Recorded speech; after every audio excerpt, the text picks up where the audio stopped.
ingin menyatakan Pak Jokowi tidak pernah mencalonkan saya sebagai wapres karena yang mencalonkan saya adalah Megawati. Itu pernyataan lurusnya. Jadi jangan menyatakan saya jadi wapresnya Pak Jokowi karena Pak Jokowi minta saya menjadi Nah, artinya serangan Pak JK bukan lagi substansi ke pribadi. Okay. Nah, yang keempat, utang di bank. Itu jadi Pak JK. Utang Pak JK yang menyatakan 30 triliun ini sudah melanggar undang-undang. Jadi saya menyatakan serangan kepada Pak JK ini sangat sistematis. Yang dilakukan Ade Armando hanya 1 dari 4 serangan tersebut. Maksud Anda serangan terhadap pribadi Pak JK? Pribadi Pak JK. Terstruktur, sistematis, masif. Masif. Nah itu terjadi TSM. Kayak Bung Zaid silakan. Tadi Bung Ade menyatakan seakan-akan Pak JK terlalu banyak bicara. Itu saya ingin, karena saya mengikuti itu supaya clear. Karena saya tidak mau tokoh kita diadu-adu terus yang tidak merugikan semua. Begini, saya dipanggil Pak JK itu sehari sebelum bulan puasa.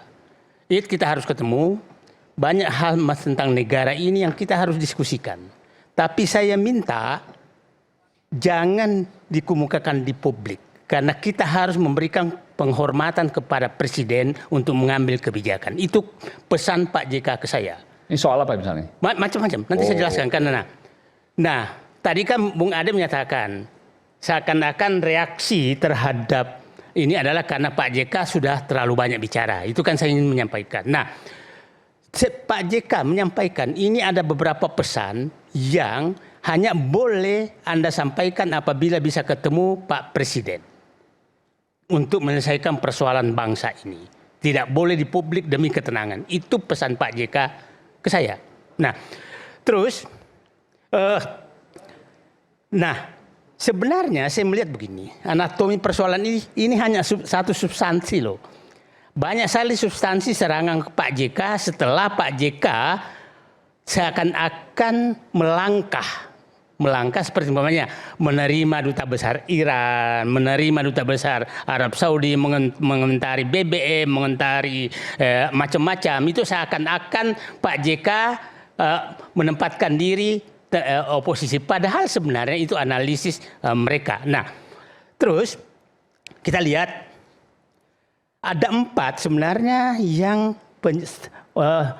serangan ke Pak JK yang terjadi. Satu yang tadi yang kita bahas sekarang ini adalah ceramah di UGM. Yang kedua adalah pernyataan chaos. Yang ketiga adalah tentang chaos yang mana ya? Nanti saya jelaskan satu demi satu. Nah, yang ketiga adalah peran seakan-akan mengakui peran Pak JK terhadap Jokowi. Yang keempat adalah sampai dibuka utangnya di bank. Ya kan? Nah, saya nyampaikan kronologisnya. Pak JK melaporkan, memberikan pernyataan tanggal 8 Agustus. Yang menyatakan saya yakin ijazah Pak JK asli. Pak Jokowi. Ya, asli dan supaya ini selesai tunjukkanlah. Jadi niatnya tidak menyatakan palsu, itu menyatakan apa. Nah, 9 April, Pak Jokowi bereaksi terhadap hal itu. Saya tidak akan menunjuk pernyataan yang sudah berulang kali. Saya tidak akan menunjukkan orang yang menuduh palsu yang harus membuktikan. Itu pernyataan daur ulang, ya kan? 9 April muncul ininya Bung Ade Armando. Oke? 10 April, kok Agustus terus saya? Kayaknya ada yang kejadian Agustus nanti. Oke. 10 April yang menarik langsung muncul isu baru. Idrus Marham, wakil ketua umum Partai Golkar, langsung menyerang Pak JK pernyataan chaos. Oke. Jam yang sama, hampir sama, Seskap menyatakan juga itu tentang chaos. Tapi kan nggak nyebut Pak JK kan? Menyebutkan, ada yang menyatakan chaos. Nah, ya, kalau Pak ini Idrus jelas menyatakan. Nah, saya ingin sampaikan. Pak Seskap tidak menyebutkan Pak JK. Ya, tidak menyebutkan, tapi menyatakan. Nah, saya menyatakan, Pak JK tidak pernah menyatakan chaos. saya dengan Jenderal Gatot Nurmantio diminta Pak JK mendengarkan situasi ekonomi dan sosial politik ke depan. Dan saya membaca pada saat itu dan beliau memang menyatakan jangan menakut-nakuti. Nah, setelah saya dengarkan ini agak ngeri kalau saya kan di pernyataan saya itu hari Lebaran. Hari Lebaran kan saya bicara dengan Pak JK bulan 24 sekitar pertengahan Maret. 24 Maret saya menyatakan mendengarkan Pak JK tafsiran saya kalau Pak Presiden Prabowo tidak mengambil kebijakan ini bisa terjadi chaos. Itu pernyataan saya di hari Lebaran di rumah saya. Nah, tahu-tahu Idrus Marham menyatakan pernyataan JK. Padahal pernyataan saya Didu. Nah, karena saya pahami saya ini betul-betul melalui krisis 98, 2008 dan 2018 saya di dalam. Jadi saya paham betul kalau kondisi seperti ini bisa chaos. Nah, pernyataan saya menyatakan itu kalau presiden lambat mengambil kebijakan untuk mengantisipasi ini maka terjadi chaos. Nah, artinya serangan ke Pak JK itu bukan substansi lagi, ke pribadi. Karena bukan dia menyatakan pun dia yang diserang. Oke, yang ketiga, pernyataan bahwa saya berperan bahwa dipotong presiden saya Pak JK menyatakan intinya saya nggak tahu kalimat asli tapi intinya saya akan Pak menyatakan saya berperan sehingga Jokowi menjadi presiden 2014. Ya. Ini kita tahu bahwa ini adalah reaksi terhadap ada yang menyatakan kok tidak berterima kasih kepada Jokowi sudah dijadikan wapres, kan itu reaksi Pak JK. Nah, reaksi Pak JK saat itu sebenarnya ingin menyatakan Pak Jokowi tidak pernah mencalonkan saya sebagai wapres karena yang mencalonkan saya adalah Megawati. Itu pernyataan lurusnya. Jadi jangan menyatakan saya jadi wapresnya Pak Jokowi karena Pak Jokowi minta saya menjadi Nah, artinya serangan Pak JK bukan lagi substansi, ke pribadi. Okay. Nah, yang keempat, utang di bank. Itu jadi utangnya Pak JK. Utang Pak JK yang menyatakan 30 triliun. Ini sudah melanggar undang-undang. Jadi saya menyatakan serangan kepada Pak JK ini sangat sistematis. Yang dilakukan Ade Armando hanya 1 dari 4 serangan tersebut. Maksud Anda serangan terhadap pribadi Pak JK? Pribadi Pak JK. Terstruktur, sistematis, masif. Masif. Nah, itu terjadi PSM. Kayak pemilu aja. Nah, jadi saya menyatakan saya pada saat itu dapat juga ini ngapain sih Pak JK melakukan ini? Saya tanya Pak JK, Pak kenapa Pak? Dia bilang begini, saya yang mengurus negara adalah pemerintah, tapi jangan larang kita warga negara memikirkan negara. Itu kata-kata Pak JK ke saya. Jadi kita memikirkan negara sebagai warga negara jangan dilarang dong. Tapi yang mengurus negara adalah pemerintah. Saya tidak mau mengurus negara karena memang sudah selesai. Tapi memikirkan negara tidak salah. Nah, pengertiannya orang ini karena dianggap politis sekali. Nah, sekarang begini. Kita lihat dari situ. Kan begini. Adalah sangat tidak salah. Karena pernyataan Pak JK terhadap Syahid itu menurut saya diksi. Bukan substansi. Saya pernah mengalami dengan Bung Aiman di sini tentang pernyataan saya di kursi ini tentang I.O. Itu diksi. Nah, jangan bangsa ini substansi karena diksi. Kan tidak begini. Pak JK tidak paham namanya Kristen. Sehingga dia tidak tahu. Ya dia tahunya Islam. Makanya kata Syahid itu yang dipakai. Padahal mungkin maksudnya lain gitu. Nah itu kira-kira diksi ya.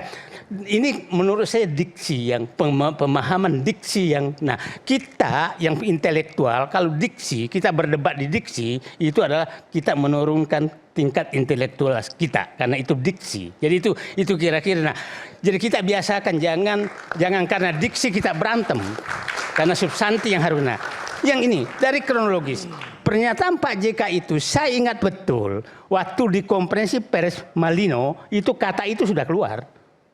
kata-kata Yang disampaikan oleh Pak JK sekarang ini yang dipotong ini. keluar pada saat itu. Oh itu keluar sempat? Ya keluar. Tahun Ini dua-duanya menyatakan sahih. 2000 berapa itu saya lupa. Di konferensi pers di Malino itu. Malino 1, Malino 2. Malino 1, Malino 2 sama. Oke. Nah, diksi itu udah keluar 25 tahun lalu. Terus Kurang lebih seperti apa? Mirip apa yang sama? mirip. Ini dua pihak ini menyatakan mau mati syahid semua ini kan. Oke. Itu diksi itu keluar. Nah, memang sangat orang curiga karena setelah Pak JK menyatakan Pak Jokowi tunjukkanlah ijazah asli biar selesai. Sangat orang curiga karena serangan terjadi setelah itu. Serangan terjadi setelah Pak JK meminta Pak semua Jokowi serangan menunjukkan terjadi setelah ijazahnya. tanggal 8. Jadi tak adalah Nanti sangat. saya jawab ya, Adinda. Dah, sebentar. Nah, jadi saya hanya menyatakan bahwa sangat sudah dibantah bahwa serangan ke Pak JK ini serangan pribadi, bukan substansi, karena banyak sekali substansi. Yang kedua, bahwa serangan Pak JK ini terjadi setelah menyatakan tunjukkan ijazah asli. Tidak bisa dibantah, itu semua serangan tanggal 9. Tanggal 8 Pak JK melakukan itu. Jadi, nah saya berharap ini cara seperti ini, inilah pertama dan terakhir. Karena begini, saya bilang begini. Adalah bangsa yang sangat sakit apabila bangsa itu sudah membakar pemadam kebakaran. Itu bangsa sangat sakit. Dan saya menganggap Pak JK adalah pemadam kebakaran yang terjadi di Poso, Solo, dan Aceh. Kalau ada orang yang sudah ingin membakar pemadam kebakaran, maka bangsa ini memang di puncak peradaban yang sangat rendah. Kita harus hindari itu karena belum tentu lagi 100 tahun kemudian akan lahir Pak JK yang bisa menamaikan menjadi pemadam kebakaran. Itu yang saya ingatkan pihak-pihak yang melaporkan itu Anda sudah seakan-akan ingin membakar pemadam kebakaran. Itu yang saya ingat, hentikan itu. Itu kita Pak JK bayangkan ya supaya publik paham. Waktu Helsinki itu uangnya sendiri dia pakai. Waktu Pak Aceh Poso uangnya sendiri pakai, resikonya ditanggung semua. Said Didu. Helsinki waktu mendamaikan GAM dengan RI, uang pribadi Pak JK. Pribadi Pak JK. Ya. Ini belum pernah diungkapkan ini. Enggak, karena memang negara nggak boleh. Maka dikeluarkan. Saya pikir Pak JK waktu itu berangkat ke Finlandia. ya semua mengirim Hamid Awaludin, mengirim siapa itu uang pribadi. Nah, jadi bagi orang yang tidak paham Pak JK, belum tentu bangsa ini 100 tahun kemudian punya Pak JK lagi. Itu saya pikir saya datang ke sini hanya menyampaikan bahwa sekali-kali hormatilah tokoh, jangan tokoh dijatuhkan hanya karena diksi. Terima kasih. Oke. Terima kasih. Bismillahirrahmanirrahim. Selamat malam. Allahu Akbar. Waduh. Haleluya. Salam. Ya. Adinda Aiman, saya ini Muslim. Saya pengurus pergerakan Mahasiswa Islam Indonesia. Saya bukan HMI. PMI. Jadi kalau kita bawa HMI dengan PMI, ya itu sudah beda. Walaupun kita sama-sama satu organisasi pematangan diri. Kemudian saya pernah tinggal di tempat seorang yang taat terhadap ajaran agama Kristen, Marga Sirait di Medan. Jadi saya belajar Al-Quran, saya juga belajar kitab Injil. Karena itu pengalaman pribadi saya sangat erat kaitannya dengan bagaimana saya memandang orang yang bukan seiman dengan saya, terutama seorang Kristiani. Karena itu kasih saya ruang sedikit. Satu, terkait dengan statement Pak Said Didu, abang saya. Ini kalau boleh saya bilang, dunia media sosial, masyarakat, netizen, pengamat, rakyat sudah paham standing position dari Pak Said Didu dan kawan-kawan di mana hari ini. Standing position Rasman dan kawan-kawan di mana hari ini. Kita akan sulit mengatakan itu. Bahwa disama-samakan memang tidak sama. Memang kita berbeda pendapat. Tapi apakah kita akan berantem? Tidak. Karena dalam Islam berbeda pendapat adalah rahmah. Bahkan dalam ajaran Islam ikhtilaful ulama. Ulama yang berbeda pendapat pun bisa dilakukan ajaran dimaksud. Kalau dia menganut konsep sunnah, haram, wajib, makruh, mubah, dan halal. Tafsirannya dalam ini. Karena itu saya rinci. Pertama, Pak Said Didu. Kalau Pak Said Didu mengatakan bahwa serangan terhadap Pak Jokowi terstruktur, sistematis. Pak JK. Maaf, terhadap Pak JK. Iya. Terlalu cinta TSM sama Jokowi. Oh iya, kita cinta memang. Sama dengan cinta abang juga hari ini kepada PDI Perjuangan. Kan mencintai bukan berarti memusuhi. Baik, apa yang disampaikan oleh Pak Said Didu bahwa tergambar di mata publik dan atau saya yang ada di sini seolah-olah Pak Yusuf Kalla itu dilakukan serangan pribadi secara TSM. Terstruktur, sistematis dan masif. Pak Said Didu dan teman semua, Jumat yang lalu saya ketemu Pak Jokowi. Saya boleh katakan bahwa Pak Jokowi, ini dari Pak Jokowi langsung ini. Beliau mengatakan bahwa kalau Pak JK menyatakan dalam press conference bahwa beritahu kepada termul itu. Ini bukan kalimat negarawan, Bang. Kalau abang bilang bahwa Pak JK belum tentu ada lahir 100 tahun yang akan datang, belum tentu juga seorang lahir Jokowi 1000 tahun yang akan datang. Memang Bung Boleh dong saya berpikir begitu, Bang. Ini kelakuannya harus menyerang sesama narasumbernya. Berbicara aja Enggak, Bang, substansi, saya nggak usah enggak menyerang, Bang. pribadi. Saya harus menjawab pikiran-pikiran abang. Kebiasaan Bapak selalu begitu. Enggak, Ubahlah. kita aja baru ketemu Masuklah sekarang, Bang. substansi, jangan Bukan, Bang, berdebat itu menguji argumentasi. Tapi kan Ketika logika yang abang bangun tidak masuk, masa saya diam saja? Oke. Tidak boleh dong. substansi aja, nggak usah Iya, orang. saya mau katakan bahwa. Oke, saya pamit sekarang. Memang Loh, saya kok menghindari boleh? orang ini. Nanti Wah, silakan sampean. harus fair kita dong. abang dewasa. Buang. Bapak lihat foto Enggak, Bapak tadi sekarang sebelum saya mau pergi. tanya, Oke, abang maunya saya ngomong Puang, seperti apa? masyarakat kita aman, Puang. Tenang, Puang. Masyarakat kita. Bang, aku tanya abang bencinya apa terhadap saya? Saya harus ngomong apa? Saya tidak pernah menyerang pribadi dimanapun. Anda selalu menyerang pribadi. Kapan saya serang abang? Dimanapun. Ya, kita baru ketemu sekali. Enggak, Oke. orang lain. Saya kan ngikuti Anda. Saya nggak serang abang. Kan ngikuti Anda. Oke, saya bahas Pak JK ya, Bang. Bung Oke. Rasman, substansi aja. Substansi silakan. Substansi. Iya, oke. Oke, saya gimana ya cara? Saya mungkin nanti Karena gini, yang ngomong tadi kan- Mas Aiman, Bentar, gini nanti Mas kita- Aiman, silakan, ini silakan. karena penyebutan termul itu nanti biar saya yang tanggapi. Iya, maksud saya. Boleh nggak saya jelaskan dikit? Boleh. Boleh, silakan. Oke. Saya dengan Termul itu soal sebentar, apa? Adinda Aiman, saya hampir 1 jam lebih dialog dengan Adinda Abdul Haji. Kami adem-adem aja. Kenapa Bang saya Didu jadi sensi sama saya? Oke. Silakan. Jadi- Termul itu maksudnya apa? Begini, Pak JK, ini kita harus flashback dulu nih. Iya. Pak JK waktu itu sedang di Jepang, lalu pulang ke Jakarta. Beliau masih ada punya agenda, tapi harus mempercepat supaya secepatnya pulang karena ada kegaduhan baru lagi soal beliau dituduh penistaan itu. Iya.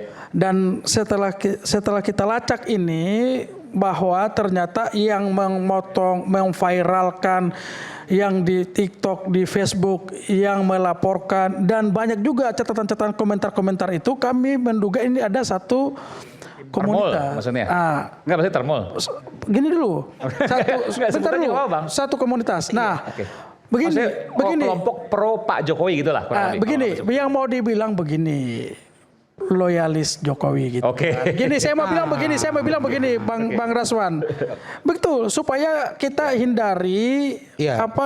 kayak tadi Bang Said bilang bahwa ya janganlah kita saling menyerang. Kalau nanti Ya. tensi saya juga nanti tinggi. Ini penting. Jadi yang melaporkan berdasarkan timeline-nya adalah loyalis Pak Jokowi. Bayangkan Mas Aiman ya, seorang tokoh besar seperti Pak JK, beliau senior dan punya rekam jejak yang panjang tadi, 20 tahun di pemerintahan, mendamaikan Poso, Ambon, Helsinki dengan Indonesia, punya kontribusi dalam misi kemanusiaan dan perdamaian, lalu tiba-tiba beliau ada di Jepang, muncul kegaduhan, JK dituduh menista ajaran Baik. Kristen. Baik, berarti Sabar dulu. termul maksudnya Bukan. loyalis Jokowi. Kami Bentar terima dulu. Dinda, nggak apa-apa. Bentar, loyalis Jokowi. Begini, iya kan bermartabat kan dibilang loyalis. Iya, tapi Bang kalau Rasman. dibilang termul kan ternak, Gini, Dinda. gini. Yang berternak ayam. Begini, Kita kan bukan beternak. Begini. Betelor ayam. makanya begini. Karena nanti biar Bang Rasman aja yang mendefinisikan. Gitu kan? Pak JK tidak mendefinisikan termul itu siapa, ya udah nanti Bang. Ini kenapa kalian jadi ngomongin termul di sini? Iya. Ini soal statement Pak JK, soal termul kalian urus di belakang aja. Tapi kan Pak JK ngomong termul, Bang. Kan Pak JK ngomong termul, Bang.